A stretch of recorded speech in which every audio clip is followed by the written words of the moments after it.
남편은 말수가 적은 사람이었다. 뚝뚝하고 무심해 보였지만 그것이 그 사람의 방식이었다. 감정을 드러내지 않았지만 성실했다. 매일 아침 일찍 일어나 출근하고 저녁이면 피곤한 몸을 이끌고 집으로 돌아왔다. 화려한 말 한마디 없이도 가족을 위해 평생을 일했다. 나는 그런 남편의 모습에 익숙해져 있었다. 사랑한다는 말도 고맙다는 말도 자주 하지 않았지만 그의 성실함이 곧 사랑이라고 믿었다. 우리에게는 두 자녀가 있었다. 아들과 딸. 아들은 첫째로 태어나 남편의 기대를 한몸에 받았고 딸은 둘째로 태어나 집안의 작은 햇살 같은 존재였다. 딸아이는 유난히 밝고 명랑했다. 웃음소리가 집안을 가득 채우는 아이였다. 남편도 딸 앞에서만큼은 조금 부드러워지곤 했다. 무뚝뚝한 표정 뒤에 숨겨진 애정이 딸을 향할 때만큼은 조금씩 드러났다. 그런데 10년 전 그 모든 것이 한순간에 무너졌다. 딸이 교통사고로 세상을 떠났다. 20살이 채 되지 않은 나이였다. 대학 입학을 앞두고 친구들과 나들이를 갔다가 돌아오는 길이었다. 전화 한 통이 왔고 병원으로 달려갔지만 이미 늦었다. 응급실 침대에 누워있는 딸의 모습은 마치 잠든 것처럼 평온해 보였다. 하지만 그 아이는 다시 눈을 뜨지 않았다. 남편은 장례식 내내 한마디도 하지 않았다. 울지도 않았다. 그저 딸의 영정 사진 앞에 멍하니 앉아있을 뿐이었다. 나는 그 모습이 더 무서웠다. 차라리 울고 소리라도 지르면 좋겠다고 생각했다. 하지만 남편은 그저 침묵했다. 장례를 치르는 동안 조문객들을 맞이하는 동안 딸을 화장하고 납골당에 모시는 동안 남편은 마치 혼이 빠진 사람처럼 아무 말도 하지 않았다. 장례가 끝나고 집으로 돌아온 후에도 남편은 변하지 않았다. 아니, 변했다. 더 말이 없어졌고 더 무표정해졌다. 밥을 먹을 때도 텔레비전을 볼 때도 그저 허공을 바라보며 멍하니 앉아 있었다. 나는 남편에게 말을 걸어보려 했다. 여보, 괜찮아요? 오늘 날씨가 좋네요. 저녁에 뭐 먹고 싶으세요? 하지만 남편은 고개만 끄덕이거나 짧게 대답할 뿐이었다. 몇 달이 지나자 남편의 상태는 더 악화되었다. 회사에도 나가지 않기 시작했다. 아침에 일어나지 못하고 일어나도 하루 종일 침대에 누워 있었다. 식사도 거의 하지 않았다. 살이 빠지기 시작했고 얼굴에는 생기가 사라졌다. 나는 남편을 병원에 데려갔다. 의사는 심한 우울증이라고 진단했다. 약을 처방해 주었고 상담 치료를 받아보라고 권했다. 남편은 약을 먹기 시작했지만 나아지는 것 같지 않았다. 상담도 몇 번 받아보았지만 남편은 상담사 앞에서도 말을 하지 않았다. 말씀하셔야 도와드릴 수 있습니다. 상담사가 말했지만 남편은 그저 고개를 숙이고 앉아 있을 뿐이었다. 나는 남편을 보며 함께 무너져 내렸다. 딸을 잃은 슬픔도 컸지만 남편이 서서히 사라져가는 것을 지켜보는 것이 더 고통스러웠다. 나는 아들에게 전화를 걸어 도움을 청했다. 아빠가 많이 안 좋으시다. 자주 들러줄 수 있겠니? 아들은 바쁘다는 핑계로 자주 오지 않았다. 한 달에 한두 번 들르는 것이 전부였다. 그것마저도 형식적인 방문이었다. 들어와서 아버지에게 인사를 하고 잠시 앉아 있다가 일이 있다며 나갔다. 남편의 우울증은 5년 동안 계속되었다. 그 사이 나는 남편을 돌보는 것에 모든 에너지를 쏟아부었다. 약을 챙겨 먹이고 밥을 차려주고 산책을 시키고 병원에 데려갔다. 하지만 남편은 점점 더 쇠약해져 갔다. 그러던 어느 날 남편이 배가 아프다고 했다. 병원에 가서 검사를 받았고 결과는 충격적이었다. 암이었다. 그것도 이미 많이 진행된 상태였다. 의사는 조심스럽게 말했다. 수술을 해도 완치는 어려울 것 같습니다. 항암 치료를 시작하시겠습니까? 남편은 고개를 저었다. 하지 않겠습니다. 나는 남편을 설득하려 했다. 치료를 받아야 해요. 조금이라도 시간을 벌어야죠. 하지만 남편은 단호했다. 이미 5년을 버텼어. 이제 그만 쉬고 싶소. 나는 남편의 결정을 받아들일 수밖에 없었다. 그 후 몇 달 동안 남편은 집에서 지냈다. 통증이 심해질 때마다 진통제를 먹었고 나는 남편 곁을 지켰다. 남편은 말이 더 없어졌지만 가끔 내 손을 잡았다. 그럴 때마다 나는 남편이 무엇을 말하고 싶어 하는지 알 것 같았다. 미안하다는 것, 고맙다는 것, 사랑한다는 것. 5년 전 남편은 세상을 떠났다. 딸이 떠난 지 정확히 5년 만이었다. 장례를 치르는 동안 나는 울지 않았다. 이미 눈물이 다 말라버린 것 같았다. 아들은 장례식에 왔고 며느리와 두 손녀도 함께 왔다. 손녀들은 할아버지의 죽음을 이해하지 못하는 듯 했다. 그저 엄마 뒤에 숨어서 조용히 서 있었다. 장례가 끝나고 나는 혼자가 되었다. 아들은 다시 자기 집으로 돌아갔고 나는 빈집에 남았다. 남편의 옷, 남편의 안경, 남편이 쓰던 물건들이 그대로 남아 있었다. 딸의 방도 그대로였다. 나는 딸의 방문을 열지 못했다. 10년이 지났지만 여전히 그 방은 딸이 떠난 그날 그대로였다. 혼자 사는 것은 생각보다 외로웠다. 하지만 동시에 평온하기도 했다. 아무도 돌볼 필요가 없었고 아무에게도 신경 쓸 필요가 없었다. 나는 내 시간을 가질 수 있었다. 책을 읽고 산책을 하고 친구들을 만났다. 슬픔은 여전히 가슴 한편에 자리 잡고 있었지만 그것과 함께 살아가는 법을 배웠다. 그런데 최근 들어 아들의 태도가 달라지기 시작했다. 아들은 이제 50살이 되었다. 어느덧 중년이 된 아들은 예전보다 자주 나를 찾아왔다. 처음에는 반가웠다. 아들이 나를 걱정해서 오는 것이라고 생각했다. 하지만 곧 알게 되었다. 아들의 관심은 내가 아니라 다른 곳에 있었다. 아들이 처음 재산 이야기를 꺼낸 것은 6개월 전이었다. 어머니, 요즘 건강은 어떠세요? 아들이 물었다. 괜찮다. 큰 병 없이 잘 지내고 있어. 나는 대답했다. 아들은 잠시 머뭇거리다가 말을 이었다. 그런데 어머니, 혹시 재산 정리는 생각해 보셨어요? 나는 고개를 갸우뚱했다. 재산 정리? 무슨 말이니? 아들은 조심스럽게 말했다. 아니, 그러니까. 어머니도 이제 나이가 있으시잖아요. 미리미리 정리를 해두시는 게 좋지 않을까 해서요. 나는 아들의 말에 당황했다. 나는 아직 건강하다. 재산 정리는 무슨? 아들은 웃으며 손을 저었다. 아니에요, 오해하지 마세요. 그냥 만약을 대비해서요. 요즘은 다들 미리 준비한다고 하더라고요. 나는 그날 아들의 말을 대수롭지 않게 넘겼다. 하지만 그 후로 아들은 점점 더 자주 재산 이야기를 꺼내기 시작했다. 어머니, 집은 어머니 명의죠? 예금은 얼마나 있으세요? 아버지가 남기신 보험금은 어떻게 되었어요? 아들의 질문은 점점 더 구체적이고 직접적으로 변했다. 나는 불편했지만 아들에게 솔직하게 대답했다. 집은 내 명의고 예금도 좀 있다. 너희 아버지가 남긴 보험금도 있고. 아들은 고개를 끄덕였다. 그렇군요. 그런데 어머니, 요즘은 증여세가 부담이 크다고 하더라고요. 건강하실 때 미리 증여하시는 게 세금도 적게 나오고 좋대요. 나는 아들의 말을 듣고 불쾌했다. 하지만 내색하지 않았다. 그래? 나는 그런 건 잘 모르겠구나. 아들은 며느리에게 눈짓을 했고 며느리가 말을 받았다. 어머님, 저희가 도와드릴게요. 세무사도 소개해드릴 수 있고요. 미리미리 준비하시면 나중에 복잡하지 않아요. 며느리의 말은 친절해 보였지만 나는 그 뒤에 숨은 의도를 느낄 수 있었다. 그 후로 아들은 한 달에 한 번씩 나를 찾아와 같은 이야기를 반복했다. 어머니, 증여 생각해 보셨어요? 세무사랑 상담 한번 해보시는 게 어때요? 건강하실 때 정리하셔야죠. 아들의 말은 점점 더 압박처럼 느껴졌다. 나는 아들에게 말했다. 아직은 생각이 없다. 내가 필요한 돈도 있고 앞으로 무슨 일이 있을지 모르잖니. 하지만 아들은 물러서지 않았다. 어머니가 쓰실 돈은 따로 남겨두시고 나머지만 미리 정리하시면 되잖아요. 나는 아들의 집요함에 지쳐갔다. 왜 이렇게까지 재산에 집착하는지 이해할 수 없었다. 아들은 직장도 있고 며느리도 일을 하고 있었다. 경제적으로 어려운 것 같지도 않았다. 손녀들도 잘 키우고 있었다. 그런데 왜 어머니의 재산을 그렇게 서두르는 걸까? 어느 날 나는 친구에게 이 이야기를 털어놓았다. 친구는 한숨을 쉬며 말했다.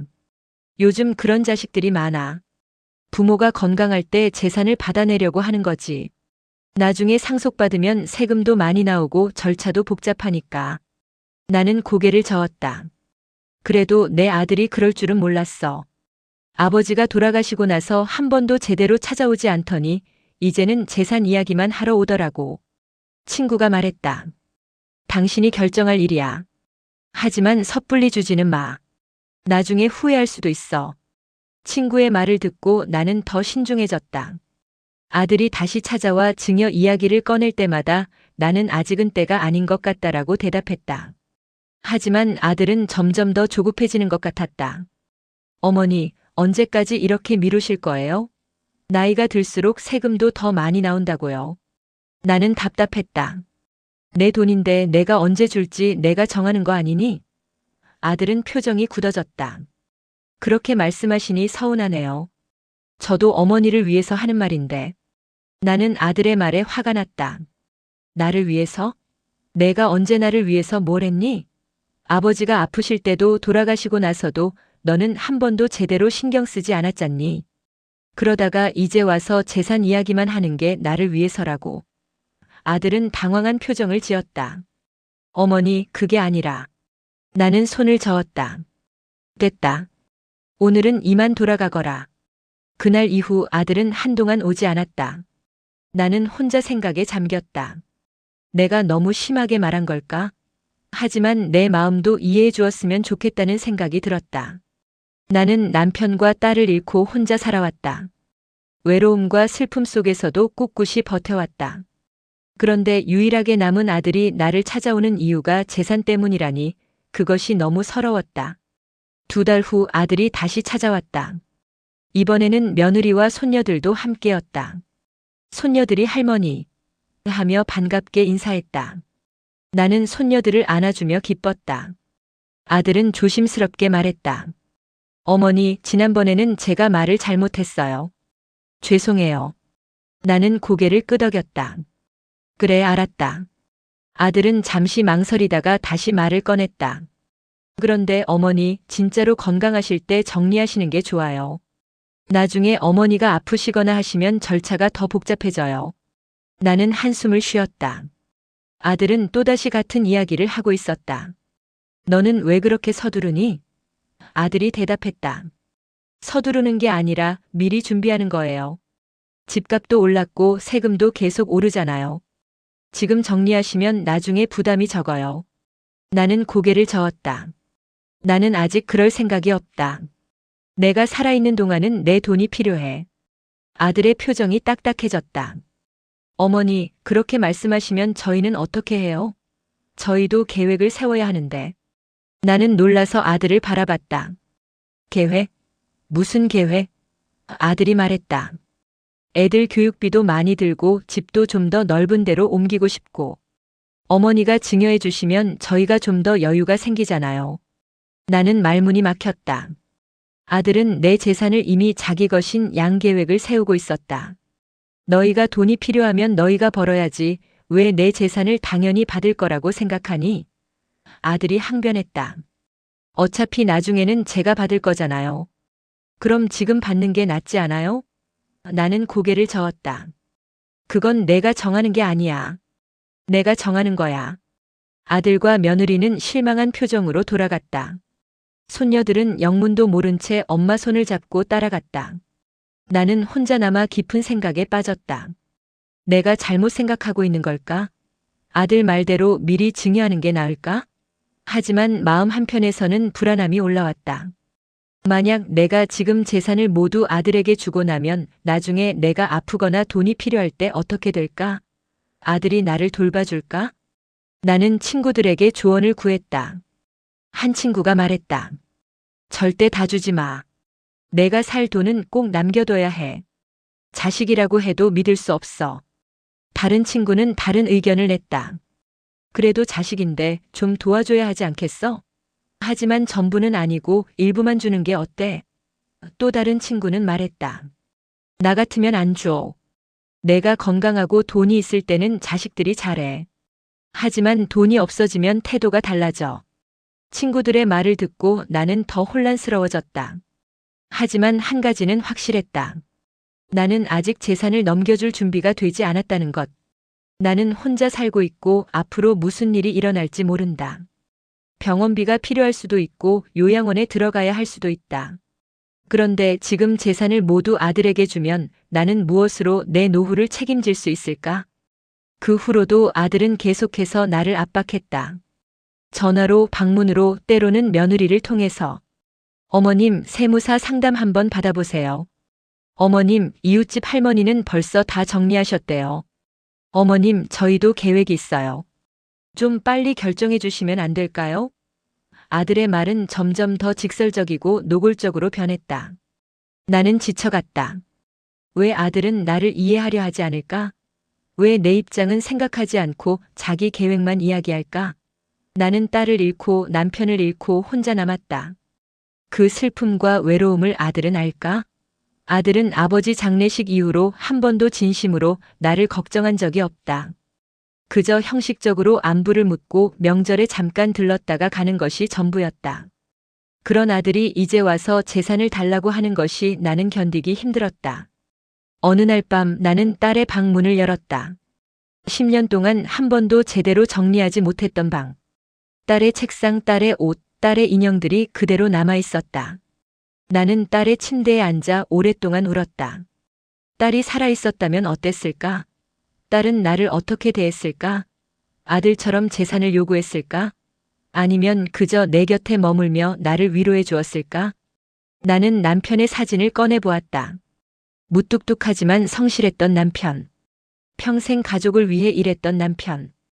그 남편이 남긴 재산을 아들이 이렇게 서두르는 것을 보면 뭐라고 할까? 남편도 실망할까? 아니면 자식이니까 주라고 할까? 나는 답을 찾을 수 없었다. 하지만 한 가지는 분명했다. 나는 아직 살아있고 내 인생은 아직 끝나지 않았다. 내가 번 돈, 남편이 남긴 돈은 내가 관리하고 내가 결정할 권리가 있다. 아들이 아무리 압박해도 나는 내 결정을 존중받고 싶다. 다음 날 나는 아들에게 전화를 걸었다. 나 좀 봐야겠다. 아들은 기대에 찬 목소리로 대답했다. 네, 어머니. 언제 뵐까요? 이번 주말에 오너라. 할 이야기가 있다. 아들은 기뻐하는 것 같았다. 아마도 내가 재산을 넘겨주기로 결심했다고 생각한 모양이었다. 주말에 아들이 왔다. 며느리도 함께였다. 두 사람은 기대에 찬 표정으로 나를 바라봤다. 나는 차를 내오며 천천히 말을 꺼냈다. 내가 할 이야기는 이거다. 나는 아직 재산을 증여할 생각이 없다. 아들의 표정이 굳어졌다. 어머니.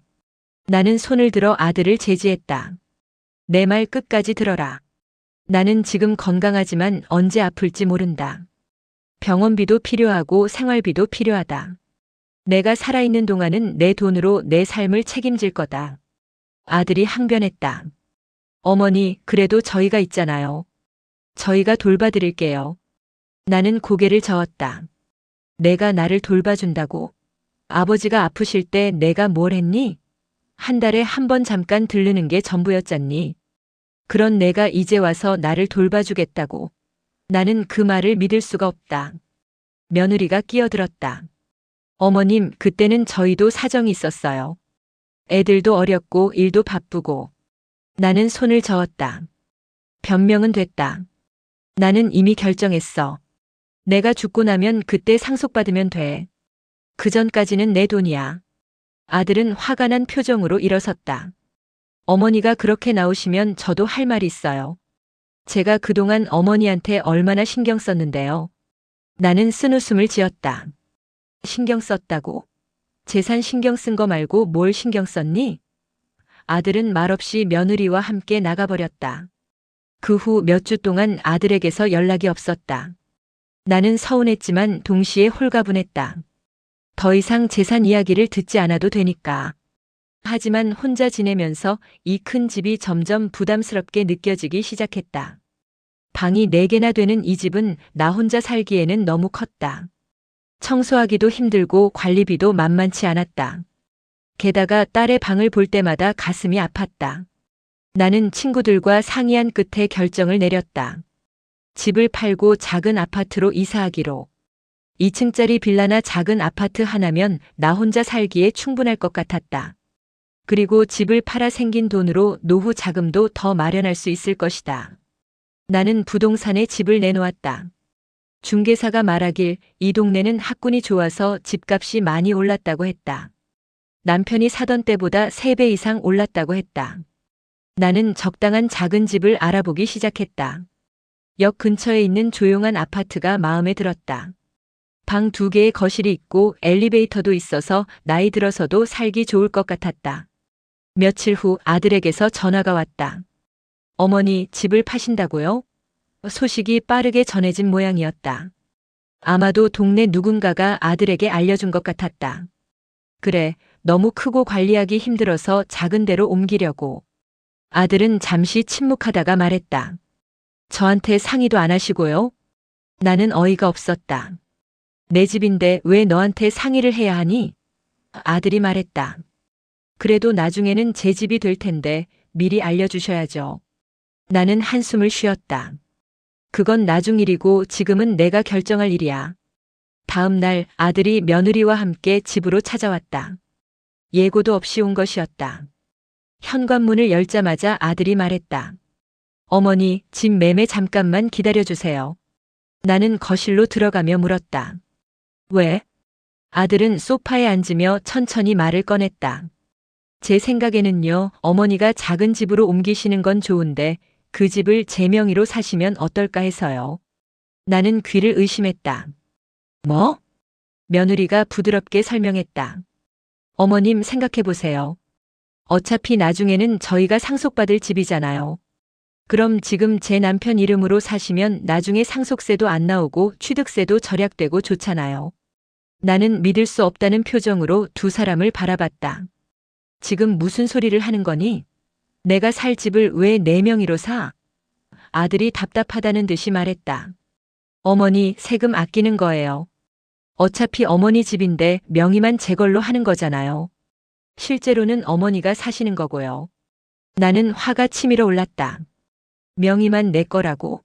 그럼 그 집은 법적으로 누구 집이니? 아들이 대답했다. 법적으로는 제 집이지만 어머니가 사시는 거니까. 나는 아들의 말을 끊었다. 그럼 내 마음대로 팔 수도 있고 나를 내쫓을 수도 있는 거 아니니? 며느리가 손을 내저었다. 어머님, 그런 일은 없을 거예요. 저희가 어머님을 어떻게 그렇게 하겠어요? 나는 냉소를 머금고 말했다. 없을 거라고? 법적으로 가능하면 그런 일이 생길 수 있는 거야. 나는 그렇게 바보가 아니야. 아들의 얼굴이 붉어졌다. 어머니는 왜 그렇게 저희를 믿지 못하세요? 저 어머니 아들이에요. 나는 단호하게 말했다. 아들이라고 해도 법은 법이야. 내가 평생 모은 돈으로 사는 집을 왜 내 명의로 사야 하니? 말도 안 되는 소리 하지 마라. 며느리가 다시 설득하려 했다. 어머님, 요즘은 다들 이렇게 해요. 세금도 아끼고 나중에 상속 절차도 간단하고. 나는 손을 들어 제지했다. 됐다. 나는 내 명의로 살 거야. 더 이상 이 이야기 하지 말자. 아들이 벌떡 일어섰다. 어머니, 어차피 나중에는 제가 받을 집인데 왜 그렇게 고집을 부리세요? 나는 아들을 똑바로 쳐다보며 말했다. 받을지? 누가 너 준다고 했니? 내가 죽으면 상속될 수도 있겠지. 하지만 그건 내가 죽고 난 후의 일이야. 지금 살아있는 나는 내 명의로 된 집에서 살 거야. 아들의 표정이 일그러졌다. 어머니가 그렇게 나오시면 저도 할 말이 있어요. 그동안 제가 얼마나 참았는지 아세요? 나는 팔짱을 끼고 물었다. 뭘 참았는데? 아들이 쏟아내기 시작했다. 아버지 돌아가시고 나서 어머니 혼자 사시는 거 신경 쓰느라 제가 얼마나 힘들었는지 아세요? 전화도 자주 드리고 집에도 들르고. 그런데 어머니는 저한테 뭘 해주신 게 있어요? 생일에도 용돈 한 푼 안 주시고 명절에도 그냥 밥만 먹고 가라고 하시고. 나는 어이가 없어서 웃음이 나왔다. 내가 나를 신경 써줬다고. 내가 언제 진심으로 나를 걱정했니? 전화는 용건 있을 때만 했고 집에 와서는 밥 먹고 재산 이야기하고 가는 게 전부였잖니. 그게 효도야? 며느리가 끼어들었다. 어머님, 그래도 저희가 아이들 데리고 명절마다 찾아뵙잖아요. 요즘 같은 세상에 그것도 쉬운 일이 아니에요. 나는 며느리를 보며 말했다. 그래, 고맙지. 하지만 그게 내 재산을 달라고 할 명분이 되니? 명절에 왔다고 해서 내가 집까지 넘겨줘야 하니? 아들이 목소리를 높였다. 넘겨달라는 게 아니라 명의만 제 걸로 하자는 거예요. 어머니는 그냥 거기 사시면 되잖아요. 나도 목소리를 높였다. 내가 내 집에서 사는데 왜 명의가 내 거여야 하니? 그게 말이 되는 소리니? 둘 사이의 언쟁이 점점 격해졌다. 며느리는 난처한 표정으로 중간에서 진땀을 뺐다. 어머님 진정하세요. 이렇게 싸우면 안 되잖아요. 하지만 이미 감정이 폭발한 우리는 멈출 수 없었다. 아들이 결정타를 날렸다. 어머니는 저를 믿지 못하시는 거예요. 제가 어머니를 내쫓을 거라고 생각하시는 거죠? 나는 조용히 대답했다. 그럴 수도 있지. 사람 마음은 변하니까. 지금은 안 그럴 것 같아도 나중에 돈이 필요하거나 며느리와 의견이 다르면 어떻게 될지 몰라. 며느리의 얼굴이 굳어졌다. 어머님, 저를 그런 사람으로 보시는 거예요? 나는 고개를 저었다. 너를 나쁜 사람이라고 하는 게 아니야. 하지만 사람은 상황에 따라 변할 수 있어. 법적으로 내 남편 집이 되면 나는 아무런 권리가 없는 거야. 그게 두려운 거지. 나 죽으면 그때 상속세 내고 받아가라. 아들이 비웃듯이 말했다. 정말 대단하시네요. 자식을 그렇게까지 못 믿으시다니. 그럼 어머니, 나중에 혼자 쓸쓸하게 사세요. 저희는 더 이상 신경 안 쓸게요. 그렇게 말하고 아들은 며느리의 손을 잡고 나가버렸다. 나는 혼자 거실에 남아 한참을 멍하니 앉아 있었다. 가슴이 미어졌다. 내 아들이 정말 저렇게까지 말할 수 있는 사람이었나? 재산 때문에 이렇게까지 변할 수 있는 건가? 나는 눈물이 흘렀다. 딸이 살아있었다면 이런 일은 없었을 것이다. 남편이 살아있었다면 아들이 감히 이런 말을 하지 못했을 것이다. 며칠 후 아들에게서 문자가 왔다. 어머니 고집대로 하세요. 하지만 나중에 후회하셔도 저는 모릅니다. 나는 문자를 읽고 한숨을 쉬었다. 아들은 여전히 자기가 옳다고 생각하는 것 같았다. 나는 계획대로 집을 팔기로 했다. 부동산에서 연락이 와서 집을 보러 온 사람들이 있었다. 젊은 부부였는데 아이가 둘 있다고 했다. 학교가 가까워서 좋네요. 남편이 말했다. 아이들 방도 넉넉하고요. 아내가 덧붙였다. 나는 그들을 보며 옛날 우리 부부가 이 집에 처음 왔을 때가 떠올랐다. 우리도 그때 젊었고 희망에 차 있었다. 집은 생각보다 빨리 팔렸다. 가격도 잘 나왔다. 나는 그 돈으로 작은 아파트를 계약했다. 역 근처의 깨끗한 아파트였다. 방 2개의 화장실도 새 거였다. 엘리베이터도 있고 관리도 잘 되어 있었다.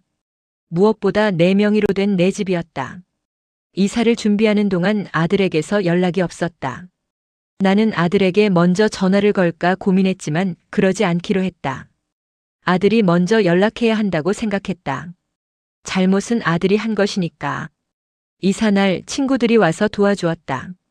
이삿짐 센터 직원들이 짐을 옮기는 동안 친구들은 내 옆에서 힘이 되어 주었다. 새 집이 참 좋네. 여기서 편하게 사실 수 있겠어. 친구가 말했다. 그래, 이제 새로운 시작이야. 나는 대답했다. 새 아파트에 짐을 풀면서 나는 딸의 물건들을 정리했다. 10년 동안 간직해온 딸의 인형, 책, 옷들. 일부는 기부하기로 하고 일부는 작은 상자에 담아 보관하기로 했다. 딸의 사진은 거실에 걸었다. 환하게 웃고 있는 딸의 모습을 볼 때마다 마음이 아팠지만 동시에 위로가 되었다. 한 달이 지났지만 아들에게서 여전히 연락이 없었다. 나는 손녀들이 보고 싶었다. 명절이 다가오고 있었는데 아들이 올지 안 올지 알 수 없었다. 나는 며느리에게 문자를 보냈다. 명절에 올 거니? 손녀들 보고 싶구나. 며느리에게서 답장이 왔다. 어머님, 저희는 친정에 갈 것 같아요. 나는 서운했지만 어쩔 수 없었다. 명절을 혼자 보내기로 했다. 친구가 함께 보내자고 했지만 나는 혼자 있고 싶었다. 명절 아침 나는 차례상을 작게 차렸다. 남편과 딸의 사진 앞에 음식을 놓고 절을 했다. 여보, 미안해요. 아들이 이렇게 될 줄 몰랐어요. 나는 남편 사진에게 말했다. 딸아, 엄마가 너무 보고 싶구나. 딸 사진에게도 말했다. 명절이 지나고 며칠 후 아들에게서 전화가 왔다. 어머니, 명절 잘 보내셨어요? 나는 담담하게 대답했다. 그래, 잘 보냈다. 아들이 잠시 침묵하다가 말했다. 새 집은 괜찮으세요? 응, 편하다. 아들이 말을 이었다. 어머니, 제가 지난번에 말을 좀 심하게 했어요. 죄송해요. 나는 듣고 있었지만 대답하지 않았다. 아들이 계속 말했다. 그런데 어머니, 진짜로 집을 제 명의로 하셨으면 세금을 많이 아낄 수 있었는데 아쉬워요. 나는 한숨을 쉬었다. 아들은 여전히 같은 생각을 하고 있었다. 그만하자. 이미 끝난 일이야. 아들이 말했다. 그래도 어머니, 앞으로라도 증여를 생각해 보세요. 제 나이도 50인데 앞으로 돈 쓸 일이 많아요. 나는 전화를 끊고 싶었지만 참았다. 너는 지금 직장도 있고 며느리도 일하잖니. 그걸로 생활하면 되는 거 아니니? 아들이 대답했다. 그렇긴 한데 애들 대학 등록금도 있고 집도 좀 넓은 데로 옮기고 싶고 어머니가 도와주시면 훨씬 여유가 생기죠. 나는 화가 났다. 너는 항상 돈 이야기만 하는구나. 내가 건강한지 외롭지 않은지는 궁금하지도 않니? 아들이 당황하며 말했다. 그건 당연히 궁금하죠. 그래서 전화드린 거잖아요. 나는 쓴웃음을 지었다. 전화한 김에 돈 이야기하는 거지. 아들이 변명했다. 어머니, 오해하지 마세요. 저는 진심으로 어머니를 걱정하는 거예요. 그리고 저희 형편도 좀 생각해 주시면 안 될까요? 나는 단호하게 말했다. 너희 형편은 너희가 알아서 해. 나는 내 노후 준비하기도 바빠. 전화를 끊고 나는 오랫동안 창밖을 바라봤다. 새 아파트 창문으로 보이는 풍경은 낯설었지만 평온했다. 나는 이제 혼자였다. 남편도 딸도 이제는 아들마저도 내 곁에 없는 것 같았다. 아들은 살아있지만 마음으로는 이미 멀어진 것 같았다. 며칠 후 며느리에게서 전화가 왔다. 어머님, 저예요. 며느리의 목소리는 조심스러웠다. 그래, 무슨 일이니? 며느리가 말했다. 어머님, 저희가 지난번에 너무 심하게 말한 것 같아요. 사과드리려고 전화했어요. 나는 며느리의 말을 듣고 조금 마음이 풀렸다. 적어도 며느리는 잘못을 인정하는 것 같았다. 괜찮다. 이미 지난 일이야. 며느리가 계속 말했다. 어머님, 그런데 저희도 사정이 있어요. 큰애가 이번에 고등학교에 들어가는데 특목고 준비하느라 학원비가 정말 많이 들어요. 작은애도 중학교인데 둘 다 교육비가 만만치 않아요. 나는 며느리가 결국 돈 이야기를 하려는 것을 알았다. 그래서? 며느리가 조심스럽게 말했다. 그래서 어머님이 조금만 도와주시면 정말 큰 힘이 될 것 같아요. 다 달라는 게 아니라 학자금만이라도요. 나는 깊은 한숨을 쉬었다. 학자금은 부모가 책임지는 거 아니니? 너희 둘 다 일하잖니?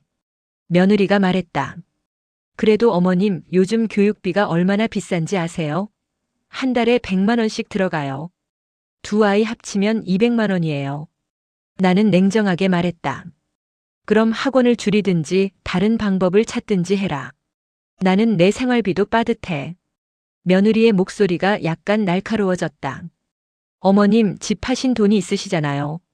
그걸로 충분히 사실 수 있으시잖아요. 나는 화가 났다. 내가 얼마나 있는지 어떻게 아니? 그리고 그 돈은 내 노후 자금이야. 병원비도 들고 앞으로 요양원에 들어갈 수도 있어. 그런데 손녀 학원비에 쓰라고. 며느리가 반박했다. 요양원은 나중 일이고 지금 당장 급한 건 애들 교육이에요. 나는 전화를 끊어버리고 싶었다. 나중 일이라고? 나는 벌써 70이 넘었어. 언제 어떻게 될지 모르는 나이야. 지금 당장 건강해도 내일 쓰러질 수 있어. 그런데 내 돈을 다 써버리고 나면 나는 어떻게 하라는 거니? 며느리는 잠시 침묵하다가 말했다.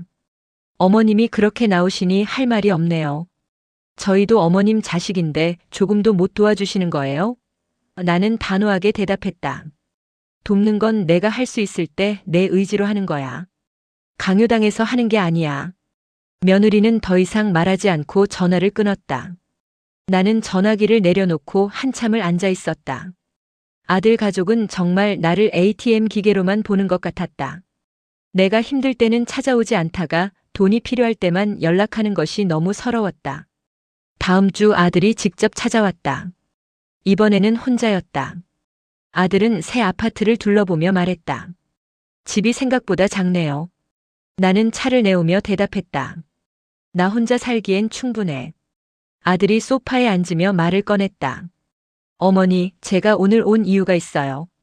나는 이미 짐작하고 있었다. 또 돈 이야기일 것이다. 아들이 말했다. 어머니, 저희가 집을 한 채 보고 있어요. 지금 사는 곳보다 좀 더 넓은 곳이에요. 그런데 대출을 받으려니까 한도가 부족해요. 나는 고개를 저었다. 그래서 내가 돈을 빌려주길 바라는 거니?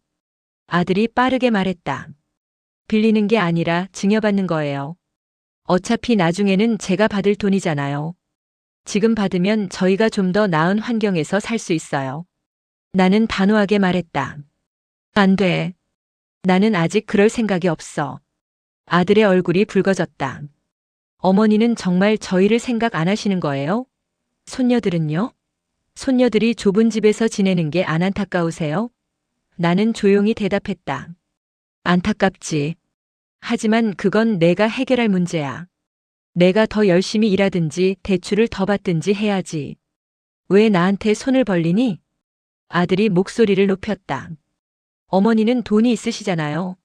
집 한 돈이 얼마예요? 몇 억은 되잖아요. 그 돈으로 저한테 조금만 주시면 저희 가족이 훨씬 행복해질 수 있어요. 나는 차분하게 말했다. 그 돈은 내가 30년 넘게 아껴서 모은 거야. 내 아버지가 평생 일해서 번 돈이고. 그런데 너는 그걸 당연히 받을 권리가 있다고 생각하는 거니? 아들이 답답하다는 듯이 머리를 감싸쥐었다. 어머니, 저도 어머니 아들이에요. 50년 동안 아들이었어요. 그런데 어머니는 저한테 뭘 해주신 게 있어요? 대학 등록금도 장학금이랑 알바로 해결했고 결혼할 때도 전세금 조금 빌려주신 게 다예요. 그것도 다 갚았어요. 친구들은 부모한테 집도 받고 차도 받고 사업 자금도 받던데 저는 뭘 받았어요? 나는 아들의 말에 가슴이 아팠다. 그때는 우리도 형편이 어려웠어. 내 아버지 월급으로 생활하기도 빠듯했어. 그래도 내가 필요할 때 도와주려고 했잖니. 아들이 비웃듯이 말했다. 도와주려고요? 빌려주고 다시 받아가신 걸 도와줬다고요? 진짜 웃기네요. 나는 더 이상 참을 수 없었다. 나가라. 당장 나가. 아들이 놀란 표정을 지었다. 어머니. 나는 문을 가리키며 소리쳤다. 나가라고 했어. 내가 그렇게 생각했으면 진작에 말했어야지. 왜 이제 와서 그런 말을 하니? 우리가 너한테 잘못한 게 그렇게 많아? 아들은 말없이 일어나 현관으로 갔다. 문을 열기 전에 돌아서서 말했다. 어머니 후회하실 거예요. 나중에 아프시거나 외로우실 때 저희한테 연락하지 마세요. 저도 이제 어머니한테 기대하지 않을게요. 그렇게 말하고 문을 쾅 닫고 나갔다. 나는 그 자리에 주저앉아 울었다. 내가 뭘 잘못한 걸까? 아들을 키우면서 부족한 점이 많았나? 하지만 우리는 최선을 다했다. 넉넉하지 않은 형편에도 아들이 원하는 건 최대한 해주려고 했다. 그런데 아들은 그걸 기억하지 못하고 받지 못한 것만 생각하는 것 같았다.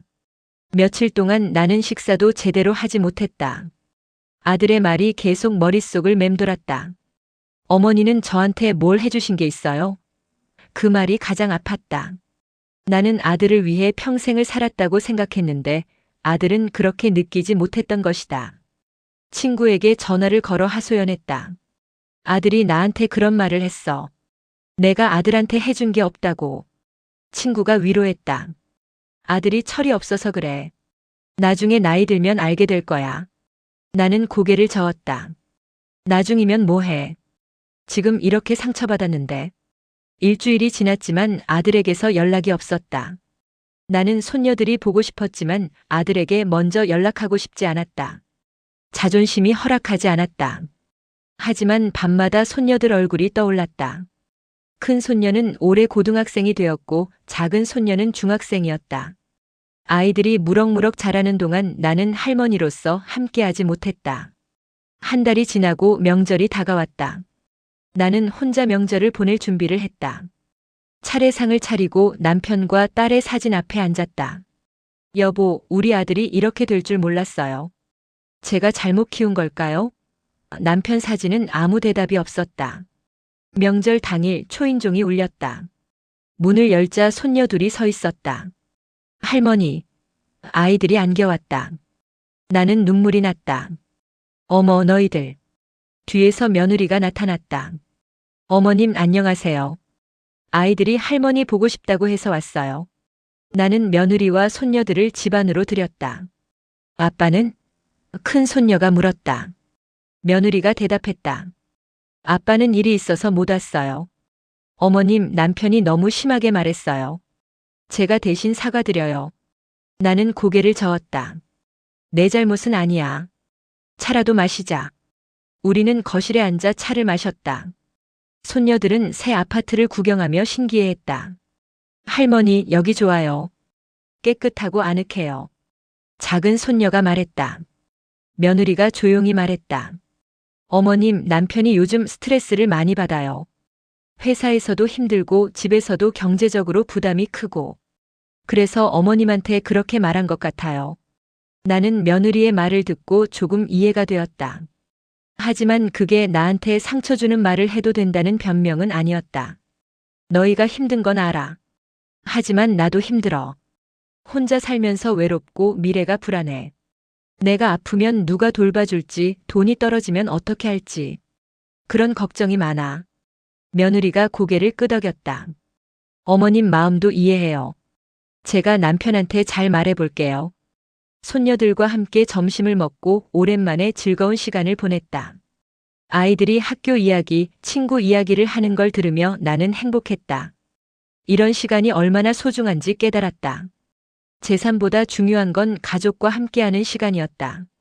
며느리와 손녀들이 돌아간 후 나는 혼자 생각에 잠겼다. 아들과의 관계를 어떻게 회복할 수 있을까? 아니면 이대로 서먹하게 지내야 할까? 나는 답을 찾을 수 없었다. 며칠 후 아들에게서 문자가 왔다. 어머니, 명절에 아이들이 다녀갔다고 들었어요.